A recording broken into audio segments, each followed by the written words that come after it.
Buenos días a todos. Y deciros que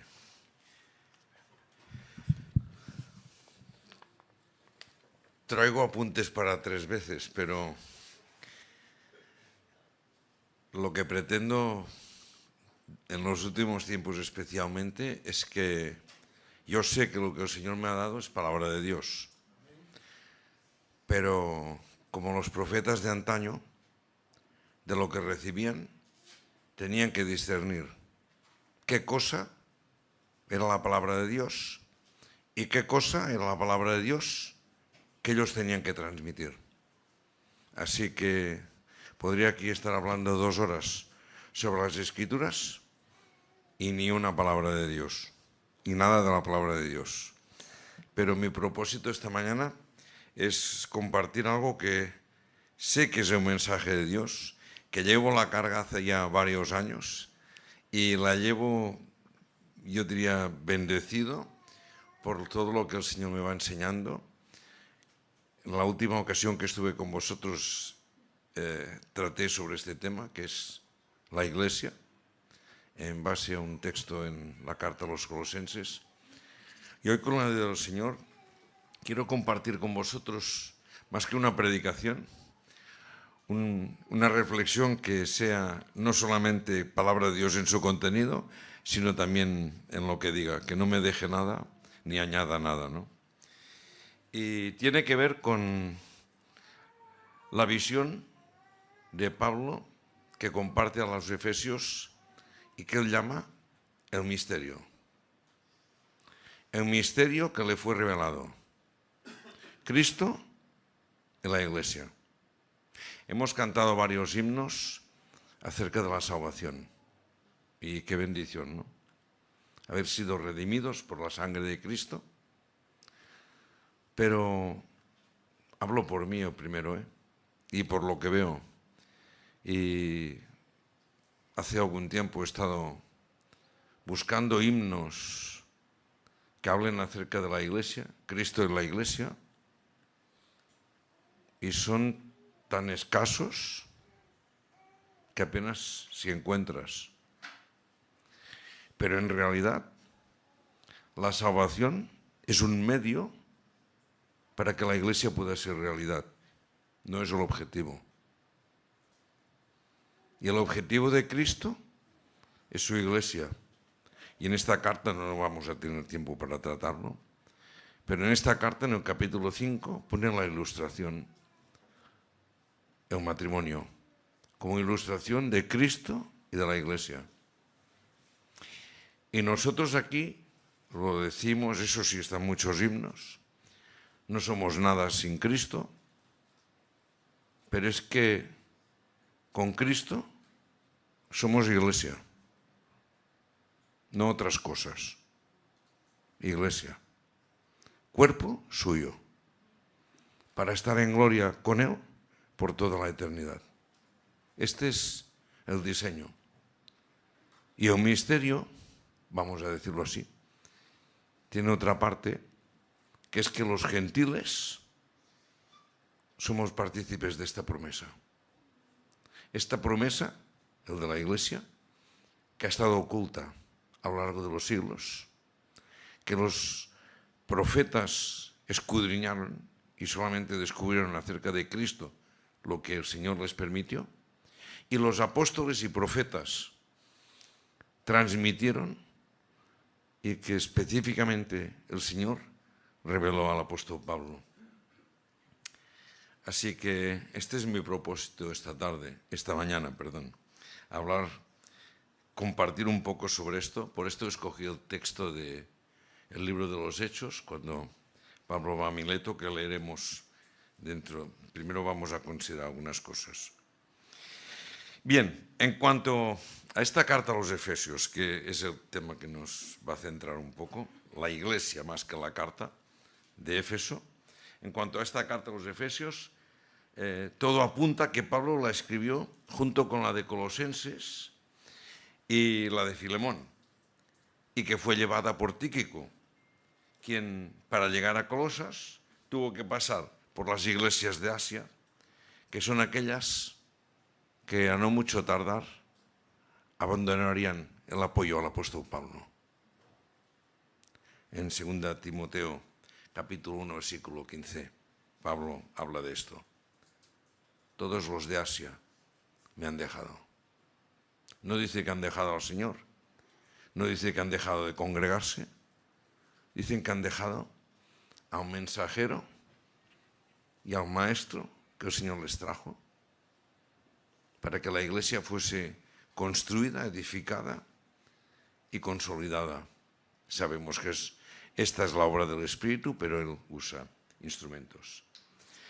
Y iglesias, estas de Asia Menor, a las que el Señor, años después, envió un mensaje escrito por parte del apóstol Juan, que tenemos en Apocalipsis capítulo 2 y 3, y que a pesar de lo que a veces se quiere dorar la píldora, el Señor tiene algo para cada iglesia, que es lo que le falta, y advierte, excepto la de Filadelfia, para que se arrepienta. Algunas referencias iniciales que encontramos en el libro de Hechos, acerca de los comienzos de la iglesia en Éfeso. No son desconocidos. No, bueno, pueden haber opiniones y sugerencias y pensamientos, pero en realidad no son desconocidos. Son ciudadanos de Asia que posiblemente estaban en Jerusalén el día de Pentecostes, en Hechos 2:9, habla de estos. Y estos, muy probablemente, algunos de ellos regresaron a Éfeso, habiendo experimentado quebrantamiento por sus pecados, el arrepentimiento y la fe en el Señor Jesucristo. Por tanto, como nuevos convertidos a Cristo, regresan a su ciudad de residencia. Y allí está la iglesia. Cómo se congregaban, cómo eran sus reuniones, no es lo más importante. Allí estaba la iglesia. El Señor había empezado a poner la base para su iglesia, como dice en Corinto, para su labranza en aquella ciudad, en Éfeso. Bueno, esto un poco así, ¿no? Éfeso fue también, además, la primera iglesia que el apóstol Pablo visitó en su segundo viaje misionero. En Hechos capítulo 18, versículos 18 y 22, estuvo enseñando la sinagoga y quedaron allí Aquila y Priscila, que pudieron continuar el ministerio. Apolos, maestro elocuente, estuvo trabajando por algún tiempo también allí, en Hechos 18, 24, 28. Y posteriormente, Pablo regresó a Éfeso, como lo había deseado, y llevó a cabo un ministerio allí durante 3 años. Hechos capítulos 19 y 20, donde se desató una fuerte oposición al Evangelio. Hechos 19, vamos a leerlo, por lo menos alguna referencia vamos a ir viendo. Hechos capítulo 19, versículo 9, leemos: pero endureciéndose algunos y no creyendo, maldiciendo el camino, es decir, la iglesia de Cristo, a los discípulos de Cristo, a los que seguían a Cristo, delante de la multitud, se apartó Pablo de ellos y separó a los discípulos, discutiendo cada día en la escuela de uno llamado Tirano. Bueno, la palabra discutiendo no es la más acertada, pero bueno, tiene que ver con la confrontación, que no discusión ni pelea, sino planteando el Evangelio de Cristo y a Cristo como el eje de la promesa de Dios y mostrando esto que confrontaba sus principios y sus creencias de gente religiosas que se consideraban pueblo de Dios. En el versículo 13, de nuevo, dice: pero algunos de los judíos, exorcistas ambulantes, intentaron invocar el nombre del Señor Jesús sobre los que tenían espíritus malos, diciendo: os conjuro por Jesús, el que predica Pablo. Observáis que está la oposición frontal y está la oposición lateral, que haciéndose amigos intentan sustituir la obra de Cristo por su Espíritu dentro de la iglesia y en la proclamación del Evangelio. Y esto yo diría que de formas diferentes la iglesia lo está viviendo y lo seguimos viviendo en nuestros días. También en 1 Corintios 16, 8 y 9, Pablo habla de esto. Sin embargo, la proclamación del testimonio apostólico fructificó con una abundante cosecha allí en Éfeso de conversos a Cristo. En 19, 18 y 19 leemos: y muchos de los que habían creído venían confesando y dando cuenta de sus hechos. Asimismo, muchos de los que habían practicado la magia trajeron los libros y los quemaron delante de todos, y hecha la cuenta de su precio hallaron que eran 50.000 piezas de plata. Y también en el versículo 26.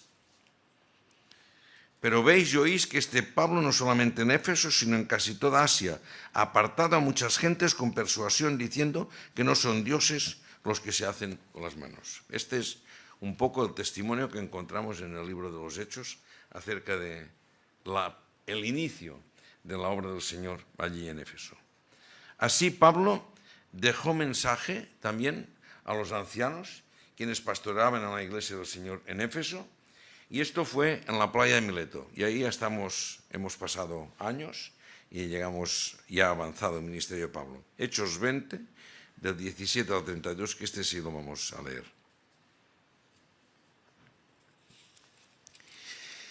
Enviando pues desde Mileto a Éfeso, hizo llamar a los ancianos de la iglesia.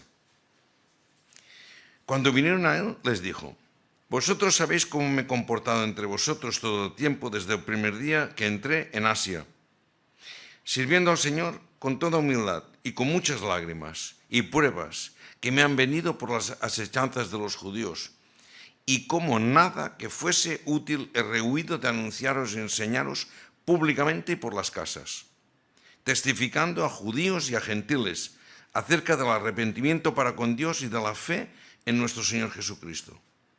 Ahora, he aquí, ligado yo en espíritu voy a Jerusalén, sin saber lo que allá me ha de suceder, salvo que el Espíritu Santo por todas las ciudades me da testimonio diciendo que me esperan prisiones y tribulaciones. Pero de ninguna cosa hago caso, ni estimo preciosa mi vida para mí mismo, con tal que acabe mi carrera con gozo, y el ministerio que he recibido del Señor Jesús para dar testimonio del Evangelio de la gracia de Dios. Y ahora, he aquí, yo sé que ninguno de todos vosotros, entre quienes he pasado predicando el reino de Dios, verá más mi rostro. Por tanto, yo os protesto en el día de hoy que estoy limpio de la sangre de todos, porque no he rehuido anunciaros todo el consejo de Dios. Por tanto, mirad por vosotros y por todo el rebaño en que el Espíritu Santo os ha puesto por obispos para apacentar la iglesia del Señor, la cual él ganó por su propia sangre, porque yo sé que después de mi partida entrarán en medio de vosotros lobos rapaces que no perdonarán al rebaño, y de vosotros mismos se levantarán hombres que hablen cosas perversas para arrastrar tras sí a los discípulos. Por tanto, velad, acordándoos que por 3 años, de noche y de día, no he cesado de amonestar con lágrimas a cada uno. Y ahora, hermanos, os encomiendo a Dios y a la palabra de su gracia, que tiene poder para sobreedificaros y daros herencia con todos los santificados. Bueno, antes de tener un pequeño resumen de este texto, una palabra ya que la acabamos de leer. Daros herencia con todos los santificados. La salvación es personal, la herencia es colectiva. En Cristo. No tendremos, lo siento si teníais esta ilusión, no tendremos una casa cada hermano. La esposa de Cristo tendrá casa con Cristo. No sé cómo. Cristo será la cabeza, no sé cómo.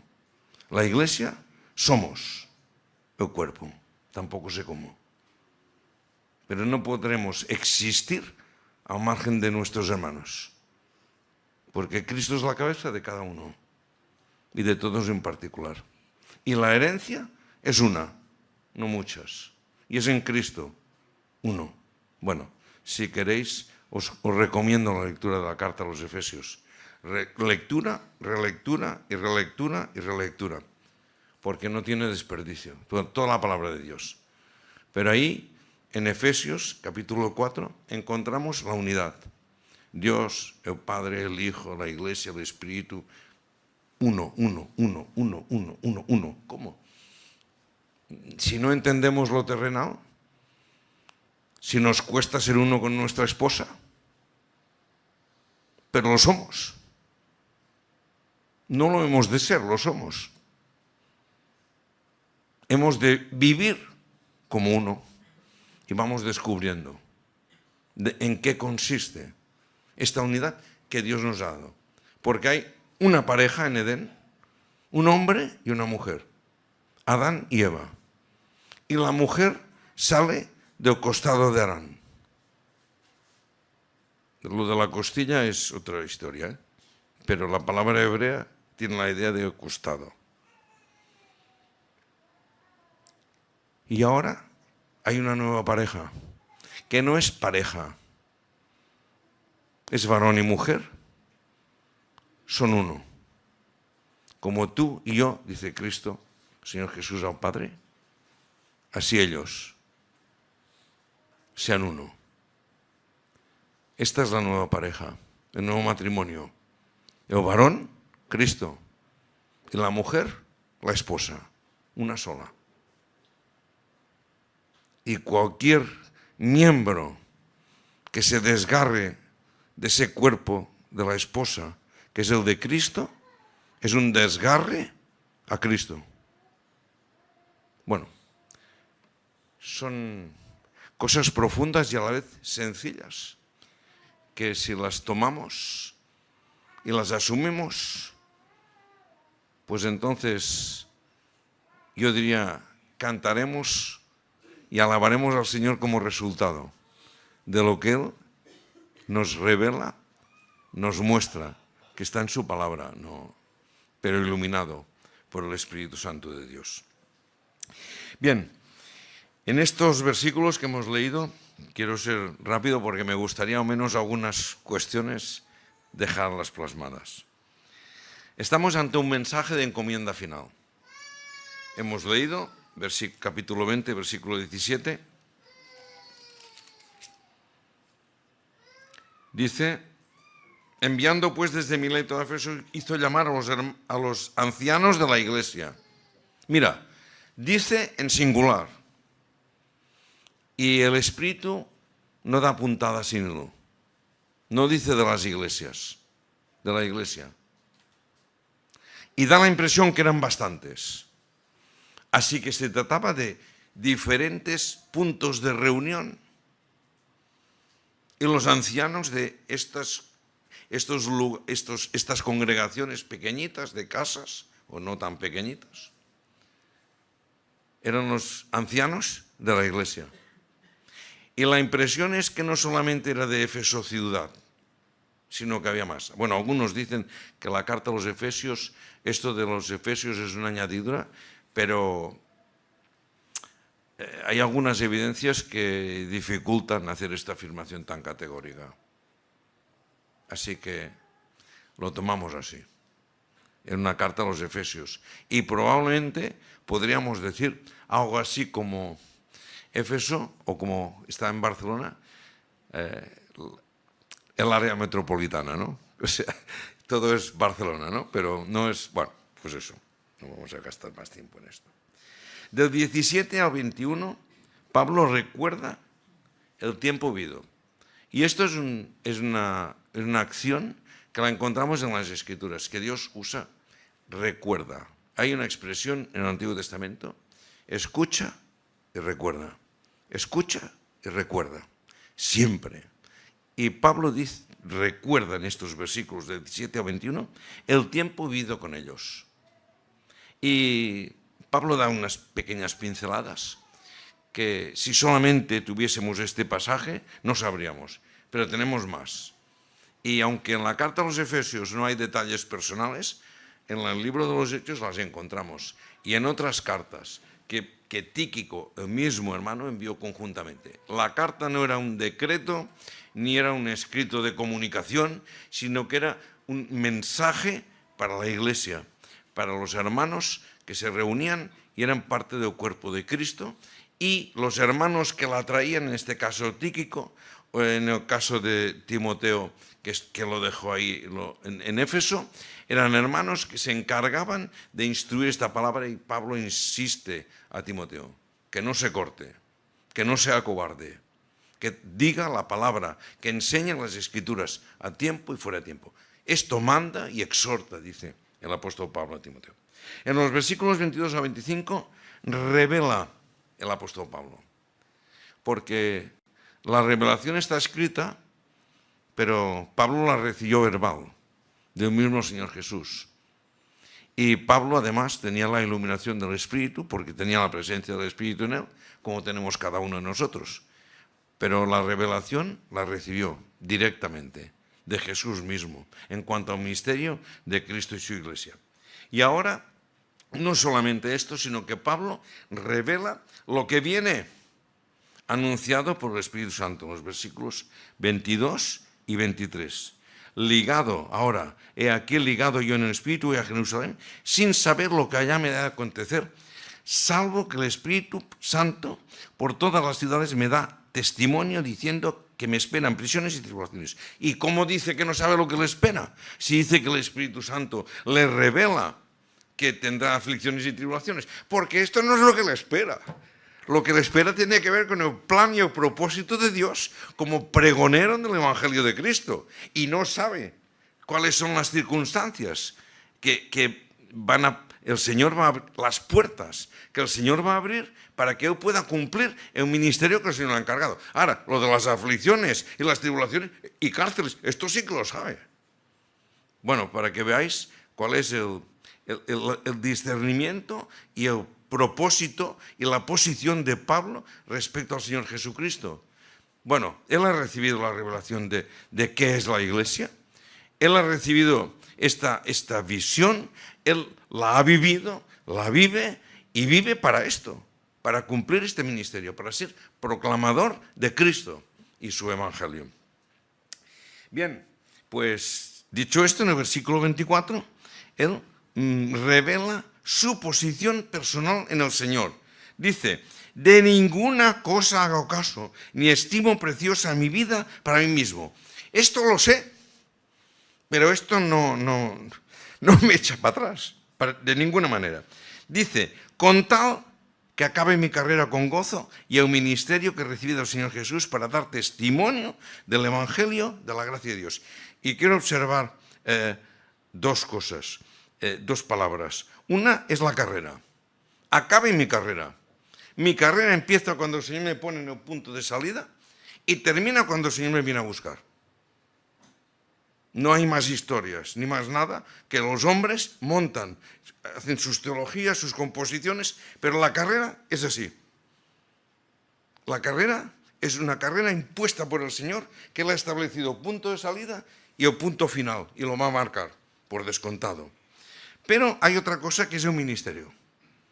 Y en nuestros días no se habla mucho de ministerio, pero cuando se habla, se acostumbra a hablar bastante mal.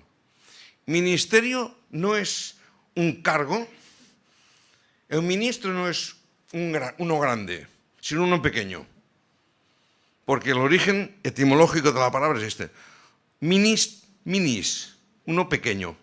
Uno que está bajo las órdenes del presidente, del director, del jefe. Yo diría, en el caso del creyente, del amo, el Señor. Un ministerio. Entonces, el ministro es uno que trabaja bajo la autoridad de otro. Y tiene la responsabilidad de transmitir, no digo que esté mal la palabra predicar, que aparece muchas veces en el Nuevo Testamento, pero personalmente prefiero la traducción proclamar. Porque predicar hoy en nuestros días tiene un sentido diferente al sentido de la palabra, que tal como se escribió. Hoy en día, bueno, hay la expresión esta de menos predicar y más dar trigo, ¿no? Bueno, pero esto es lo que habla, el que transmite ideas. Bueno, hoy se dice de otras maneras también. Pero el que proclama es un heraldo a quien se le entrega un pregón y lo tiene que leer, transmitir tal cual. se le infunden unas vestiduras, y esto también habla de las vestiduras del creyente que aparece en Efesios, se le infunden unas vestiduras que se le reconoce como heraldo real. Viene de parte del rey. Y lleva un pergamino que lo lee. Porque esto viene de la casa real. No se lo ha inventado él, no lo ha escrito él. No lo va a modelar él. No lo voy a decir de otra manera para que lo entienda mejor. No, lo que dice el rey. Y lo que dice el rey, eso transmite, de proclamar el mensaje del Evangelio. En los versículos 26, en versículo 25, les habla, también les revela su ausencia, entre ellos para siempre. Bueno, es un pasaje entrañable. Yo cuando lo leo y lo medito, a veces me ha hecho llorar. Cuando me lo imagino allí en la playa de Mileto, todos abrazados llorando abrazados al apóstol Pablo llorando, porque saben que no le van a volver a ver más. Y ahora nos quedamos solos, vamos a decir así. Los únicos que le permanecían fieles. Bien, ahí en Asia, ¿no? Bueno, entonces Pablo revela que va a ausentarse, ya no le verán más. En los versículos 27, atestigua que ha cumplido su ministerio. Es decir, la orden que ha recibido de su Señor, la ha cumplido al 100%. Con las limitaciones humanas de cualquier ser humano, pero lo ha cumplido, dice. Dice, al anunciaros todo el consejo de Dios para vida. Lo ha cumplido. Os he anunciado, os he proclamado todo el consejo de Dios. Así que, si lo tomáis, bien. Y si no, pues os vais a pagar las consecuencias. Y les exhorta, me he olvidado una cosa, versículos 28 a 30, anuncia guerra espiritual dentro de la iglesia, con consecuencias terribles. Versículos 28 a 30. Mirad por vosotros y por todo el rebaño en que el Espíritu Santo os ha puesto por obispos, sobreveedores. Pero habla de rebaño, no de las ovejas individuales, de rebaño. No es una responsabilidad única y exclusivamente individual, hermano a hermano. No. Es un rebaño que es propiedad del Señor Juan 10, del que Cristo es el pastor. Es un rebaño que hay que cuidar, y hay que cuidar alimentándolo. Y alimentándolo, como dice Pablo, como lo he hecho yo, no lo dice así, pero esta es la idea. Dando, entregando todo el consejo de Dios. Aquello que disgusta, también. Todo el consejo de Dios. Lo que Dios dice vale para nuestra vida, para el crecimiento y la edificación de la iglesia. Y dice, porque yo sé, dice Pablo, no me parece, no tengo la impresión. Muchas veces nosotros sobreveemos, los que somos ancianos, y percibimos y decimos, esto va mal. Esto acabará mal. Y acaba mal. Pero no sabemos que va a acabar mal ni cómo va a acabar exactamente. Pero Pablo dice, yo sé. No es una percepción, es un conocimiento. Y dice que después de mi partida, mientras yo esté, no. Pero después de mi partida, como falta, vamos a decir, un elemento preponderante y con autoridad de parte del Señor, después de mi partida, dice, entrarán en medio de vosotros. En medio de vosotros. Vosotros no solamente es la iglesia, sino también el rebaño y los ancianos. Dice, entrarán en medio de vosotros lobos rapaces que no perdonarán al rebaño. Irán a por la lana. No perdonarán al rebaño. No lo alimentarán. Lo que les interesa es otra cosa. No es el rebaño, son las ovejas, una, la otra, por los intereses de cada uno. Dice, y de vosotros mismos se levantarán hombres que hablen cosas perversas para arrastrar tras de sí los discípulos. Y he de decir de nuevo aquí que la palabra perversas nos da la impresión de una cosa que no dice Pablo. Cosas torcidas. cosas que no van en consonancia con lo que el Señor ha dado. Porque si no, no haría falta, si las palabras en sí fuesen perversas, no haría falta advertir. Los hermanos las verían. No. Se va torciendo discretamente. Esta es la forma de trabajar del diablo. Discretamente se va torciendo el consejo de Dios hasta que llega un punto que es el consejo, empieza ya siendo el consejo de los hombres. En el versículo 31, por tanto, dice, como consecuencia exhorta a velar, recordando las lágrimas vertidas cuando les exhortaba. Así que Pablo ya era consciente de eso en el pasado. Estos 3 años que estuvo en Éfeso supervisando y enseñando todo el consejo de Dios, Pablo veía. Tenía, además de los 2 ojos físicos, tenía el ojo espiritual del Espíritu que le iluminaba y estaba viendo. Además, como dice Jesús en Juan, al final del capítulo 1 de Juan y principio del 2, dice que muchos creyeron en él, en el templo, pero Jesús no fiaba, porque sabía lo que hay en el hombre. Y hace pocas semanas descubrí en este texto que el capítulo 3 empieza con un pero, que no aparece en nuestras traducciones. Pero había un hombre, Nicodemo. Curioso, ¿no? Un hombre. Bueno, para que nosotros tengamos presente también esto, ¿no? Es decir, que va a suceder lo que va a suceder. Y hemos de estar preparados, hemos de velar acordándonos de todo el consejo de Dios que Pablo les ha estado implantando durante 3 años. Y en el versículo 32 les deja al lado del Señor para que puedan pelear la guerra espiritual en triunfo. Dice, ahora hermanos, os encomiendo a Dios y a la palabra de su gracia. ¿Del Evangelio? ¿De Cristo? Sí. Pero es la palabra. No dice las escrituras. No dice las enseñanzas. Es la palabra en singular. Toda, una sola y toda ella. Bueno, tenía muchas cosas para compartiros, pero en cuanto al misterio de Cristo y su iglesia, porque por lo menos enunciarlo, ¿no? En Efesios 1, 9, 10, 22, 23, 1 Corintios 12, 12, Pablo explica en esta carta a los Efesios, capítulo 1, 3, la posición de los creyentes en Cristo, judíos y gentiles, en el un solo cuerpo, ya en la tierra. Se me ha ido tiempo, pero bueno, capítulos 4 al 6, la vida de todos los redimidos por Cristo y la forma de vivirla en Cristo. Bueno, en el capítulo 4 tenemos una clara descripción, ¿no? Me gustaría compartiros muchas cosas, pero en el capítulo 1, del 1.1 al 2.10, la bendición de Dios es en Cristo. Muchas veces hablamos de bendiciones en plural. Hermanos, la bendición. Esto es lo que persiguió Jacob. Quedó cojo, pero se marchó bendecido. Y la cojera le sirvió. Vaya que sí le sirvió. La bendición de Dios fue con él.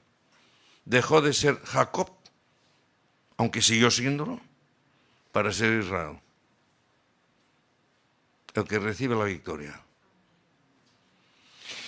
En segundo lugar, capítulo 2, 11 a 22, nuestro deber en la bendición. En 2.22, vamos a leerlo, Efesios 2.22.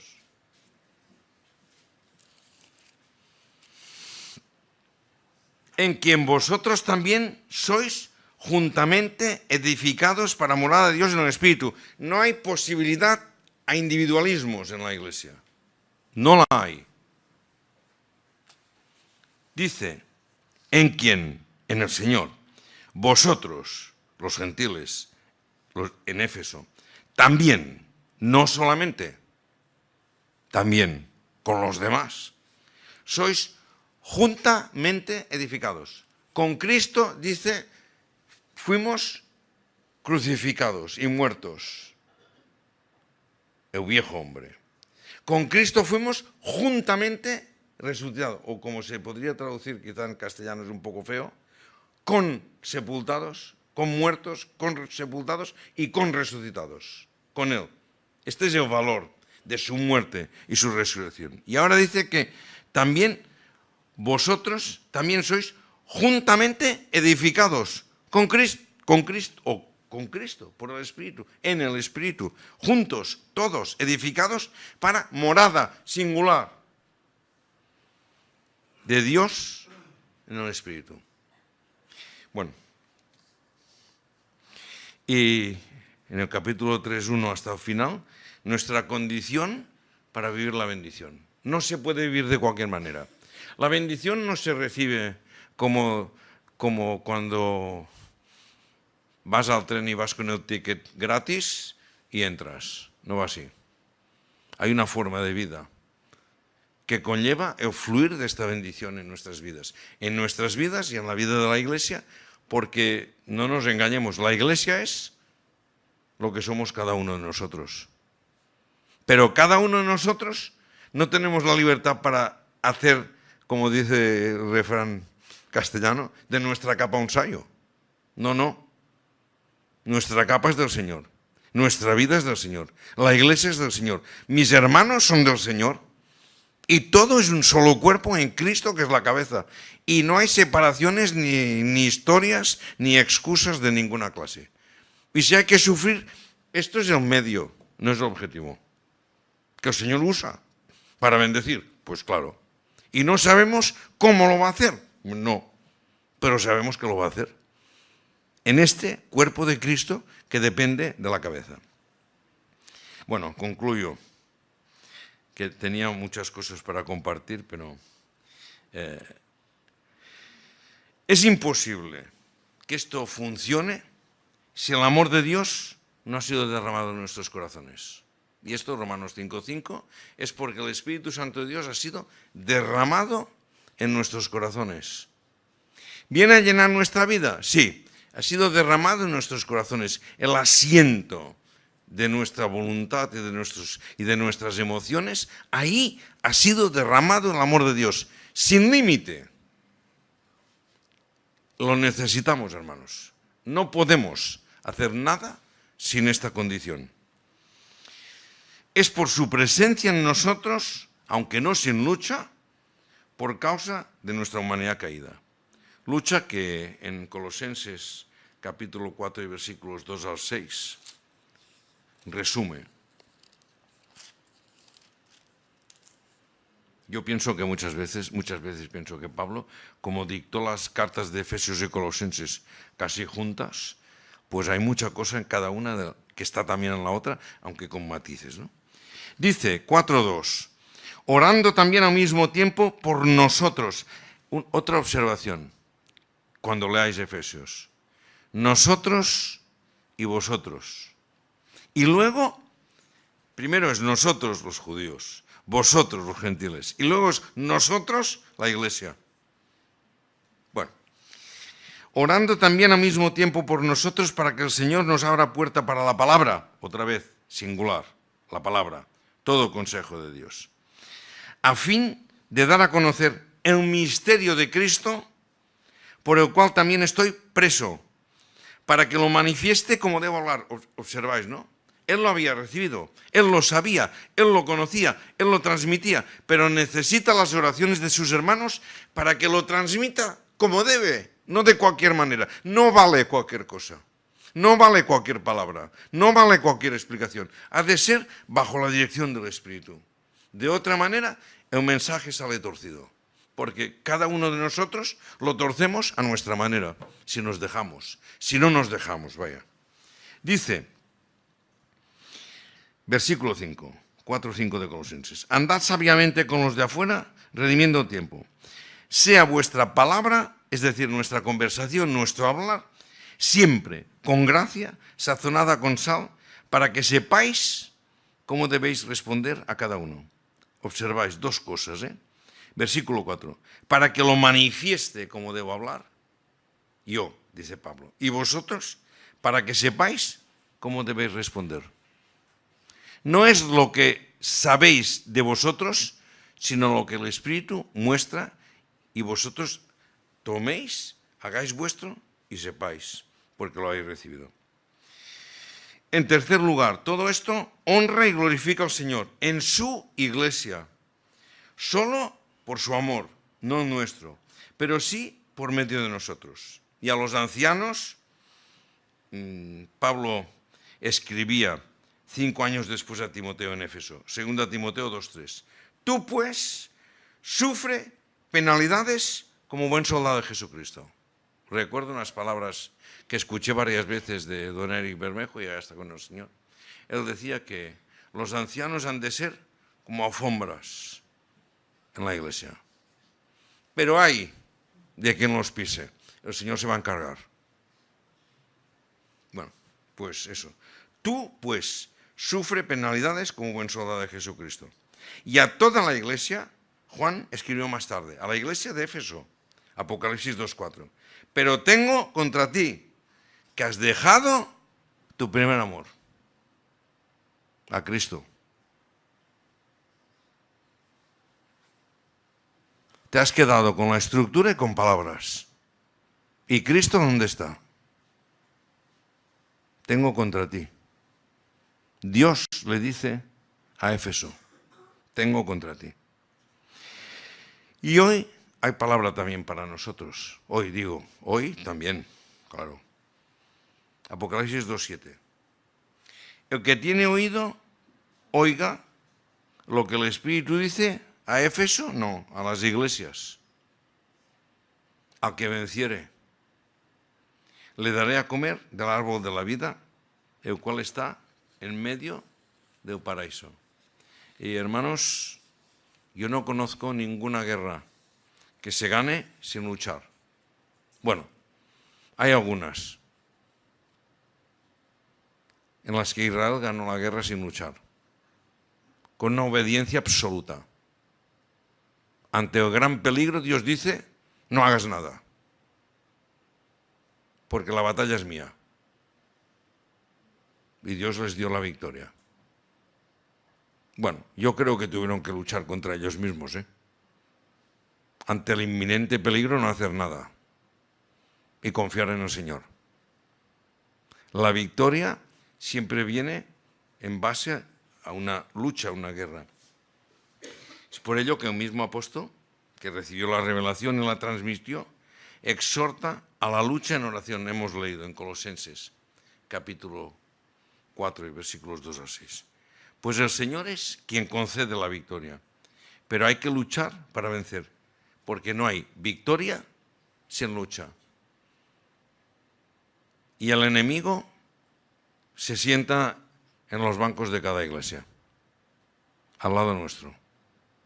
Nos susurra al oído, nos conmueve el corazón con nuestros pensamientos, con nuestras reflexiones. Y en nuestros días en los que hay tantísimas voces y todo el mundo predica y todo el mundo enseña y todo el mundo dice y todo el mundo quiere traer tras sí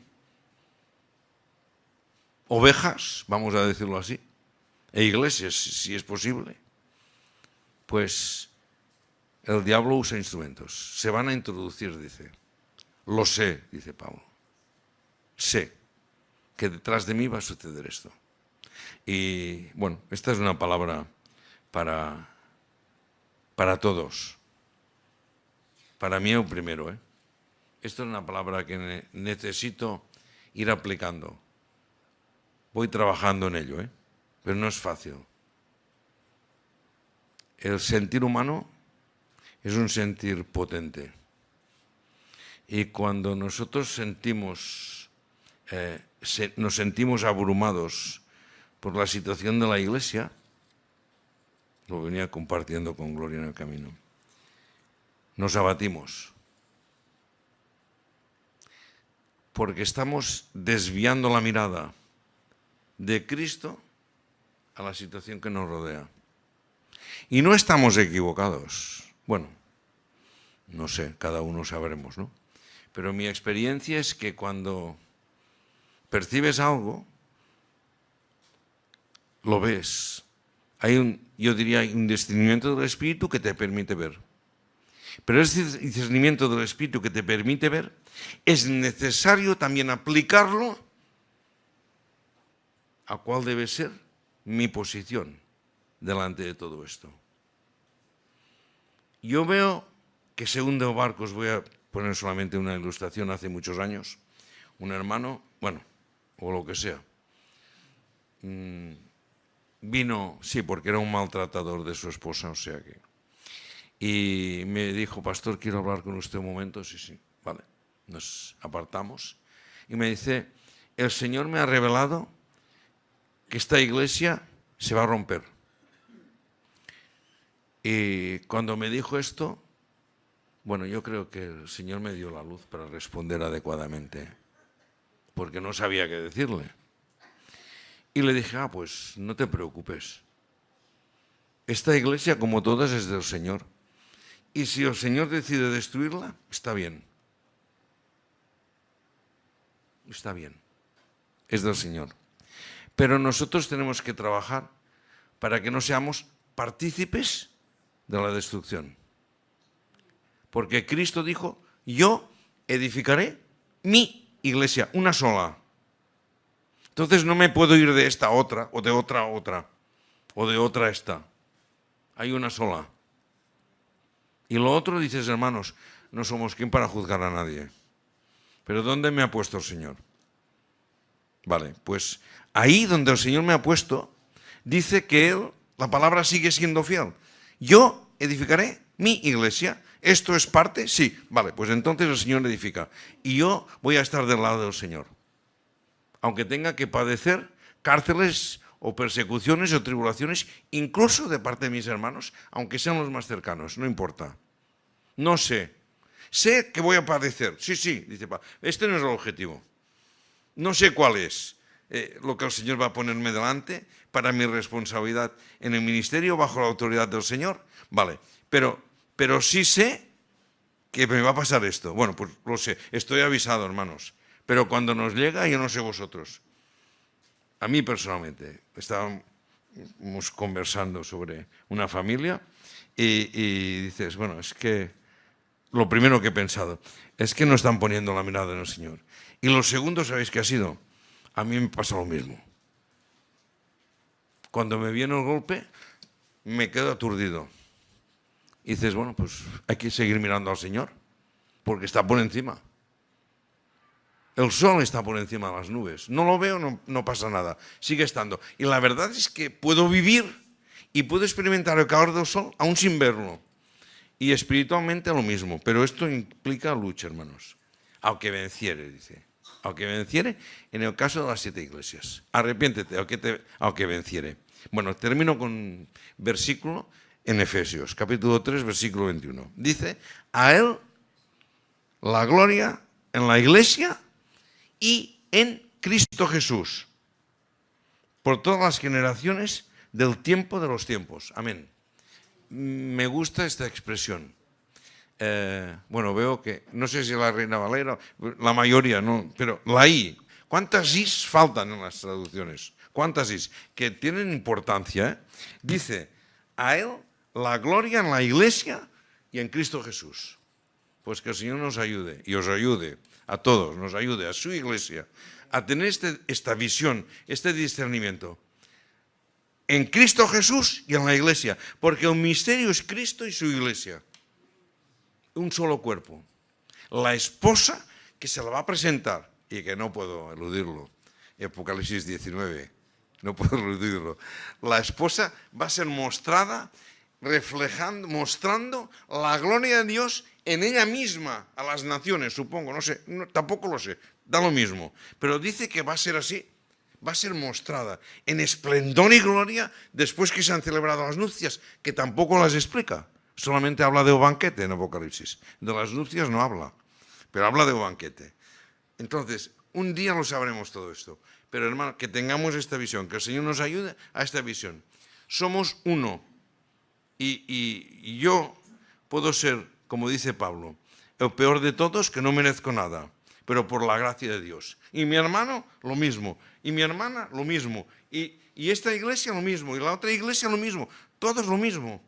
A Él sea gloria. En la iglesia y en Cristo Jesús, por todas las generaciones. Que el Señor bendiga.